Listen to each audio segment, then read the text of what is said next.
All right. So basically, I'm not feeling real great about the motorcycle as far as it still pops, but it seems to be popping more out of the exhaust than it is from banging from inside the engine anymore. So what I'm thinking is what I did is I turned the choke on, and the banging or popping seemed to dissipate a bit. I don't like the whole shot exhaust. I'll tell you that right up front, because you hear more of the other inconsistencies of the burning. Because there's a air intake system that goes into the just below the exhaust, just after the exhaust exits the exhaust valves. There's some intakes there for air intake to pull air from the air box a little bit to help burn some of that fuel as it exits, in case there's a little bit too much fuel. Like if you're doing acceleration, when you hit the throttle a little bit, it might be a little bit cold or something. The droplets are not quite as small. Now, if you put the choke on, it reduces the airflow into the intake a little bit, but it also, when the fuel gets past the plate that's restricting the airflow, it creates a low pressure area. So the droplets get smaller, or they evaporate and split apart more into the lower pressure area compared to what it was before the plate.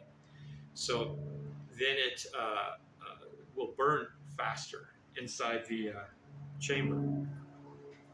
So if I put the choke on, okay, all the way, it does rev up a little bit, but it also doesn't bang. It doesn't bang or pop. Well, it doesn't bang anyway now, but it pops, you know, if I don't have the choke on. But that's when it's cold, apparently. Versus I typically get on the bike and ride for about 15 minutes in my commuting process, typically. So, but for riding on the salt flats, it's going to be warmer there. Plus, I would probably, I think I would just warm up the engine more, so I don't have to ride it with as much of a choke on.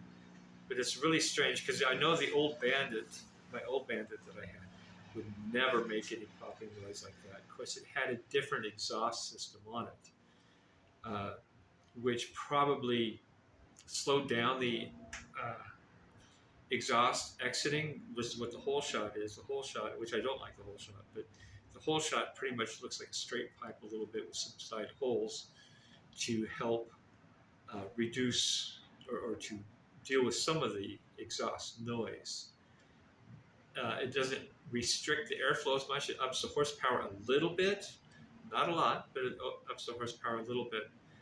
But it probably, because it increases the exhaust rate, it not only increases the horsepower, but also any unburned fuel that is coming from inside the engine going into the exhaust will have a tendency to do popping burn, or a little burn after it gets outside the exhaust valve, in which case it creates an extra pressure wave going out, and it doesn't have any back pressure plates from the standard exhaust to keep it from making this huge popping noise, which made sense. I did find, however, that when I did take the top of the valve cover off, that the timing chain wasn't adjusted properly. So I did correct that. I think it reduced some of the banging. It could be debated, but a lot of it might be the fuel that's burning, I think, after it gets past the exhaust valve. When you hit the accelerator, it might have some unburned fuel as it exits. But if you put the choke on, it will deal with a lot of that by reducing the droplet size. So because when the fuel burns, it burns when it's in the vapor form. So it burns, and then the heat from the vapor burning will evaporate the small droplet sizes. And so that if you have a smaller droplet size, it takes less time for it to evaporate the droplet to be able to burn that as well. So basically that's what the choke does, is to decrease the droplet size after it gets past the choke plate. And so basically, I think with that particular muffler, you don't have any back pressure. It does increase a little bit of horsepower, but even the old Bandit, the old 1999 Bandit that I had, it had a tendency to pop wheelies. You know, it was real easy, just hit the throttle a little bit, front wheel lift off if you're on pavement, but if you're on gravel or something that's more crumbly like salt flats or something like that, where your traction with the surface that you're going across would spin the back tires. So it does one or the other. Now, if you're trying to get rid of some of that or balance it out, like between your braking and acceleration, you would want a 50-50. Like if you put two different scales and had it only on the two different scales, you'd have 50% of the weight on the front tire, 50% of the weight on the back tire.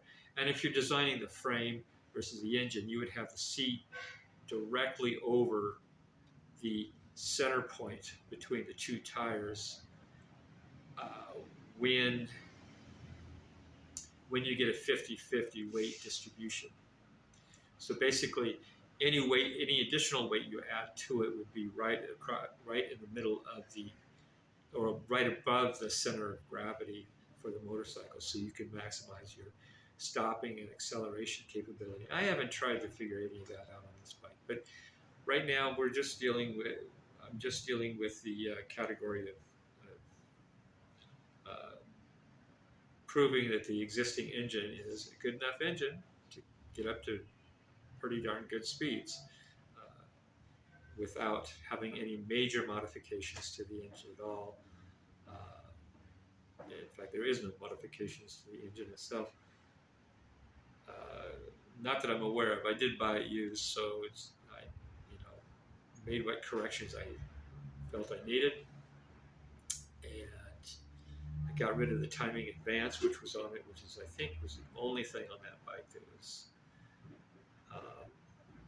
a little bit ahead. I think they probably did a full overhaul on it at some point, which is not terrible for a used bike to be able to do something with, but then having a problem with the popping and some of the fuel line. Now, I did have a problem with the carburetors at one point, but when I went and took them apart and a couple times myself, had the shop do it, but one of the times that I took it apart, I found a straw, a piece of, not like a plastic straw, but a grass or like straw that you would chop in a field, piece of straw that was inside the fuel line that got itself wedged into one of the carbs, or in one of the carburetor intakes, and then kept the needle popped up. In which case, the fuel kept leaking from or whatever was in the tube, the fuel tube. Every time you stopped the bike, the fuel would drip down into the carb, and it would drip past the cylinder head around the rings and end up in the oil. So when I changed the oil one of the times, it just had a layer of fuel on top of the oil, which was pretty obviously not right. But it's one of those things when you have somebody do an overhaul of the engine, they don't know what they're doing. And I'm actually one of those people that don't really know what they're doing to a large degree. I kind of muddle my way through it.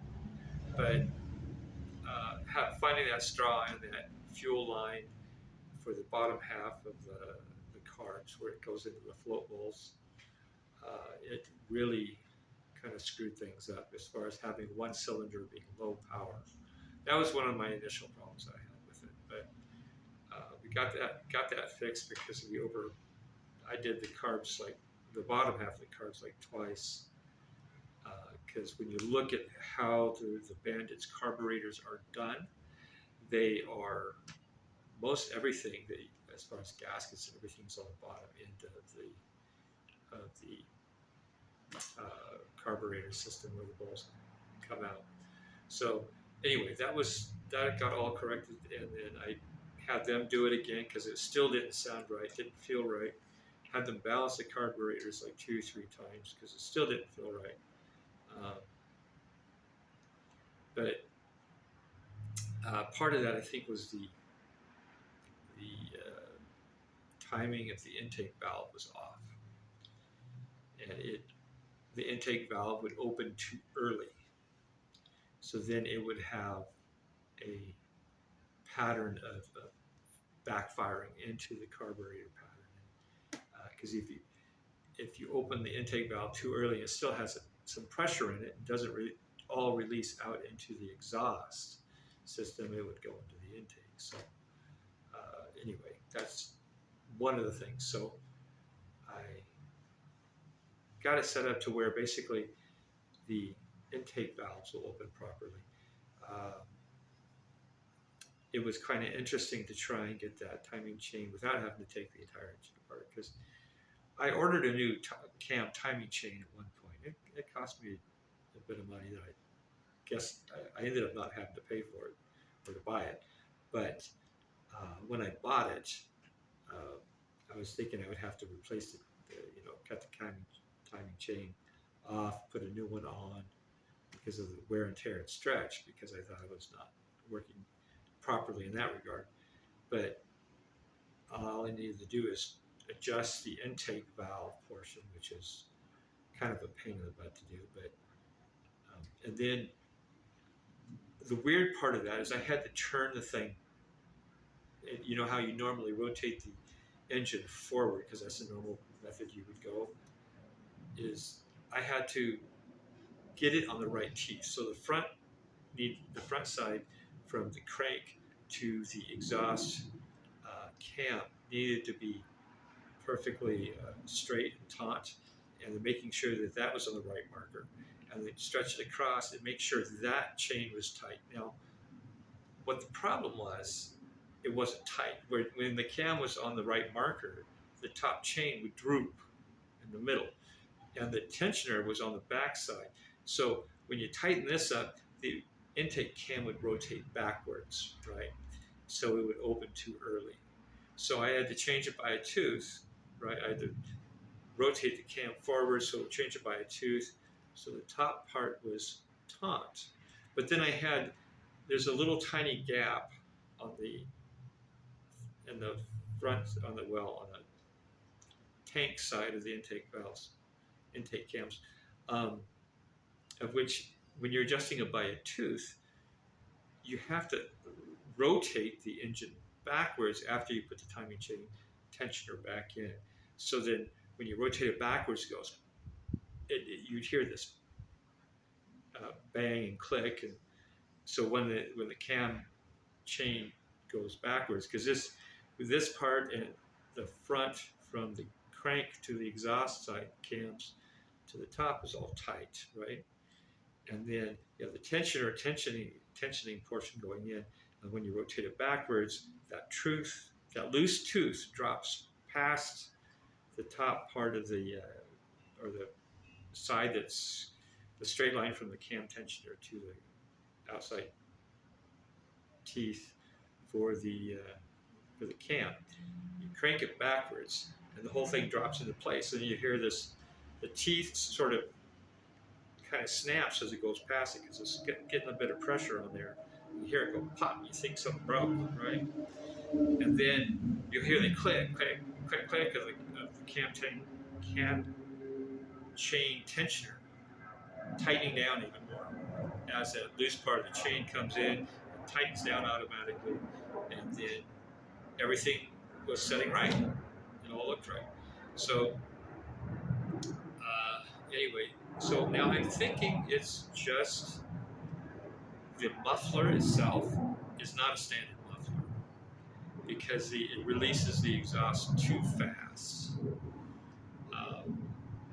faster than what it should from its original design, especially when you're trying to burn the excess fuel from the front. Now I could, in theory, make some extra plates, get rid of the air intake portion, and it would just have unburned fuel going out the back. But then you would, of course, I'm not testing it with DEQ, but that modification would make it so it doesn't pass DEQ, and I'd rather keep it to the point where it will pass DEQ.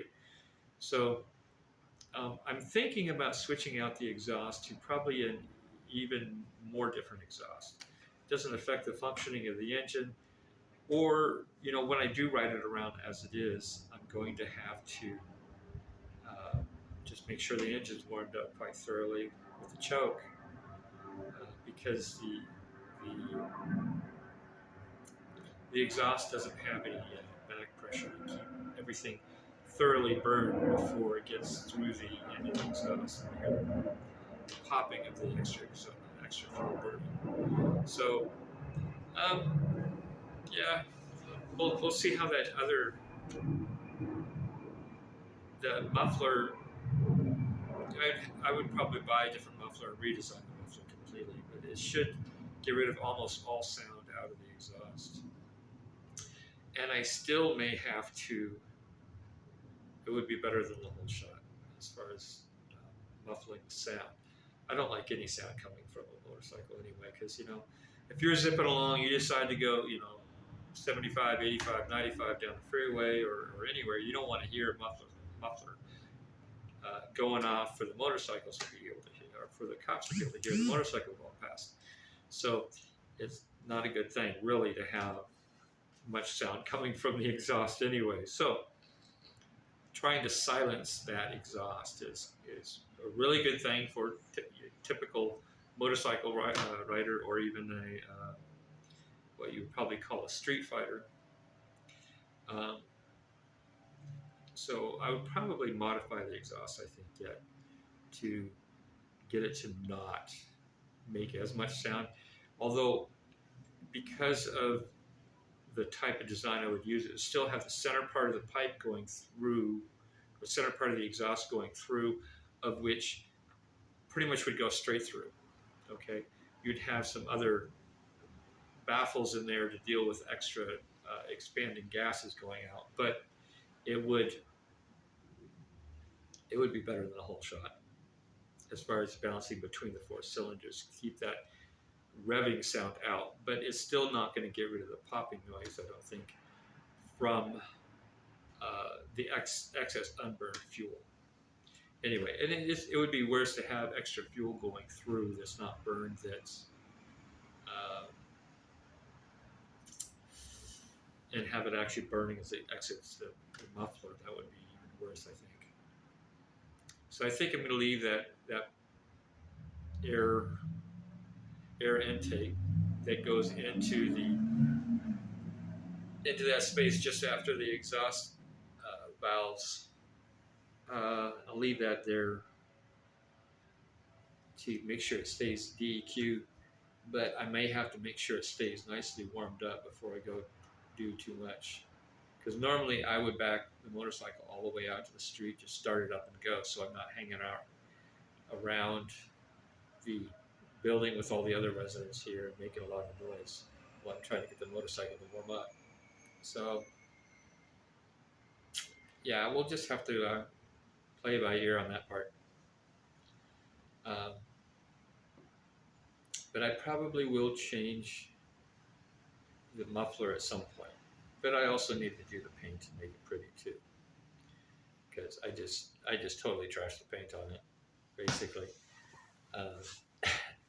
But the annoying part is they did do an overhaul, I think, and they adjusted the intake valve to be on the wrong tooth. So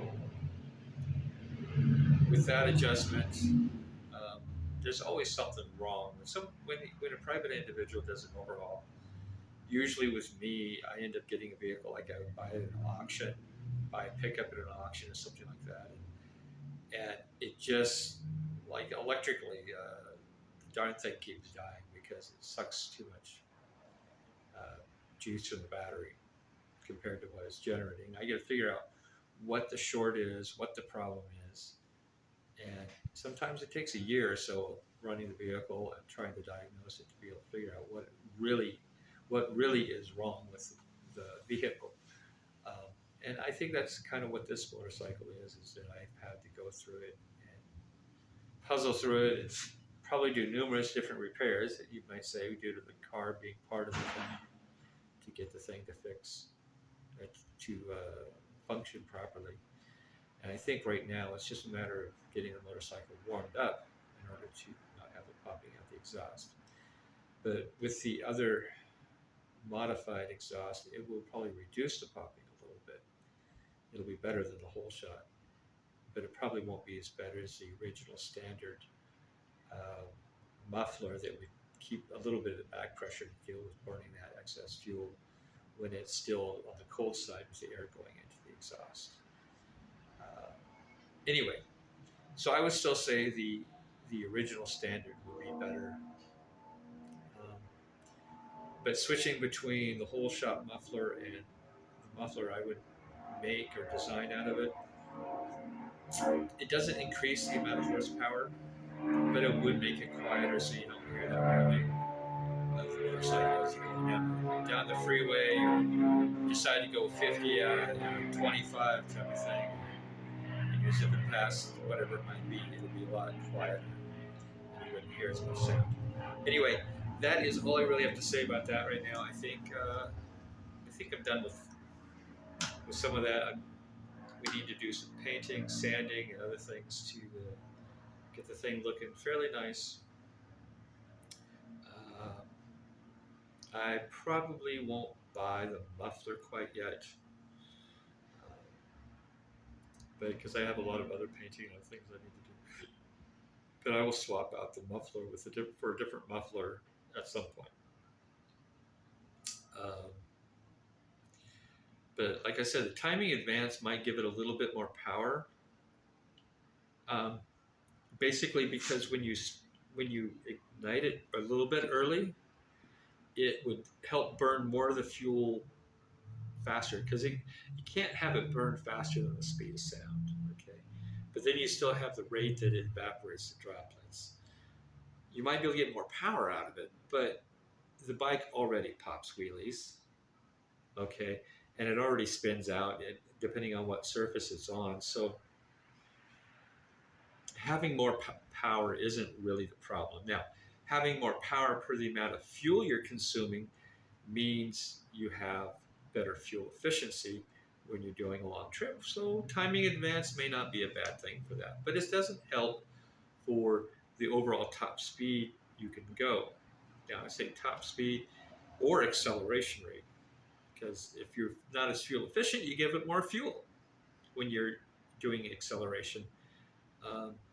And it doesn't change anything for top speed or acceleration rate, but it would help with fuel efficiency to do a timing advance. But because if the motorcycle is able to pop a wheelie with you on it, then great. Oh, and right now that motorcycle is like around 100 horsepower, right? Some motorcycles are around 200 horsepower.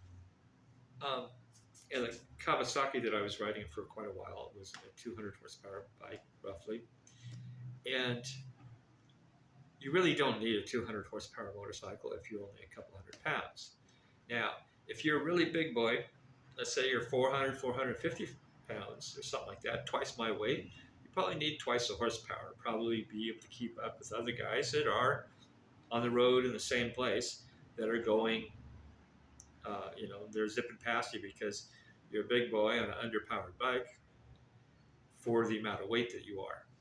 Now, of course, the more weight you have, right, the better the torque is on the road, because you have better cohesion between the tire and the pavement without spinning out, and you're going to not pop a wheelie as much per how much horsepower there is. So you only really need a 200 horsepower bike in that situation if you weigh 400 pounds. Of course, if you weigh 400 pounds, you need better structural integrity of the frame and that type of thing to be able to handle a 400, 450 pound person, being a really big guy. And then you have a nice, great big wide seat. The Kawasaki Ninja 14R would be a really good one if you're a couple hundred pounds, probably. I mean, if you're around 400 pounds, I should say. But I wouldn't really worry about it otherwise. 100 horsepower is more than sufficient to get you down the road and even do stunts if you really wanted to. Now, if you're wanting to do stunts, you're probably looking for a bike with a shorter wheelbase rather than a longer one. But yeah, anyway, I could talk about taller center of gravity being better than lower center of gravity. It actually is, as far as response time of the bike being able to do cornering. Whether you're doing a top lean or if you're doing counter steering, either or, um, it would uh, it would corner faster and a lot more effectively with a higher center of gravity. Of course, if you have a higher center of gravity and you're accelerating, and the vector of your center of gravity, the force of your center of gravity, swings outside of your tire patch on the road, you're going to start to pop a wheelie. Of course, if it swings back far enough and your tire can't keep contact with the road to be able to torque it back even to force it forward acceleration-wise, then it's going to spin out. So now you could lengthen the swing arm a little bit, okay, on the back, to lengthen the wheelbase and make your center of gravity not swing out of the bottom of or where your contact patch is with the tire with the pavement.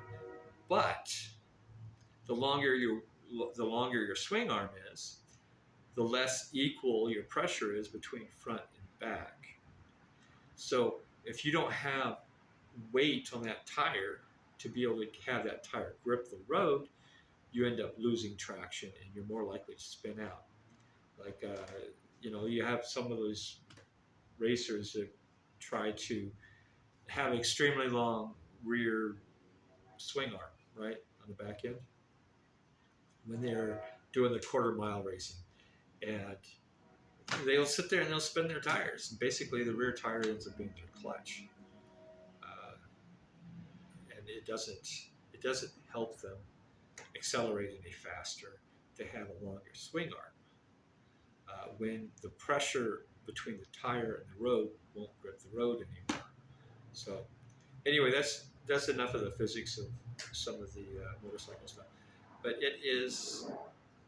it's an interesting topic to try and deal with. But that's in the category of if I was designing the frame, right? The engine of the Bandit is a very good engine. It kicks out around 100 horsepower. I think the 99 Bandit kicked out about 98 horsepower. The newer Bandits might be 104. You do get better fuel efficiency with fuel injection, but that doesn't mean that you get faster or corner faster or whatever. In fact, because of the electronic ignition and the fuel injection portion being all electrically controlled, and they can start tweaking it and say, we're not going to let them go faster than this speed, the 186 miles per hour or whatever it is, to 300 kilometers per hour. They start tweaking the electronics so you can't do it if you were wanting to. And it's not for fuel efficiency, it's because they've had their gentleman's agreement to not do it. Now, part of my point of doing this particular bike is to get it back into stock mode, and using standard carburetors is to prove the point that there shouldn't really be a gentleman's agreement. Otherwise, everybody's going to switch back to carbs because the carbureted systems will go faster than the fuel injected systems, okay? Where you actually have to, now there's a possibility of being able to adjust the computer to make it adjust the fuel injected system and make a product that would not change DEQ issues or standards, but could get rid of some of the other limits that's normally put onto a motorcycle when it's all computer operated, if you will, or computer controlled. So anyway, but if you're doing mostly just cruising down the road, even if you're cruising at 95, 100 miles per hour or something like that, fuel injection is fine. Even if their top limit is over, their top limit is a speed limiter of or 186 or 300 kilometers per hour, it's okay as far as just typical standard bike. And then also, most of the bikes do a category that if you get too far over red line, it starts to retard the sparks. Now, granted, when you start to retard the sparks, or basically say, okay, we're not going to spark any faster than what it was, it won't go any faster as far as the RPMs, um, which means you won't blow out the engine, basically. Which is, if you're using a typical use of a motorcycle, it's not a bad thing. But, people like to buy the faster and faster motorcycles. This is just part of the market of motorcycles. It might be a pride and ego thing to always get a faster motorcycle. Or the top end is faster than what the previous generation was. But now they're doing speed limiters and RPM limiters to where the bike is limited, that it won't go any faster. And they say, oh, it can accelerate faster. No, it can't accelerate faster, because if it's popping a wheelie, or if it can pop a wheelie, okay, or it can spin out, then it can't go any faster by adding more horsepower. So you hit the limit of what it can do. The only thing that you could do is add more power per the amount of fuel you're consuming. So, like, I suppose if you have lighter components on the inside, then you have less material that you have to move back and forth, and it will increase the horsepower. So, I don't know, any type of lighter materials, you could add $2,000 or $3,000 of lighter materials and probably up the price by $5,000. Probably less than $2,000, maybe like $1,000 worth of materials, and do the same assembly line and up the value of the bike by about $5,000 or more. So, but it goes back to fuel efficiency is what it is, because it's about how heavy the internal parts are that are moving back and forth, right? Vibration. And this is why most parts are aluminum, because it's cheap, doesn't cost much, versus doing more alloys with other things to try and lower the cost. Or, I mean, it probably would increase the cost of parts,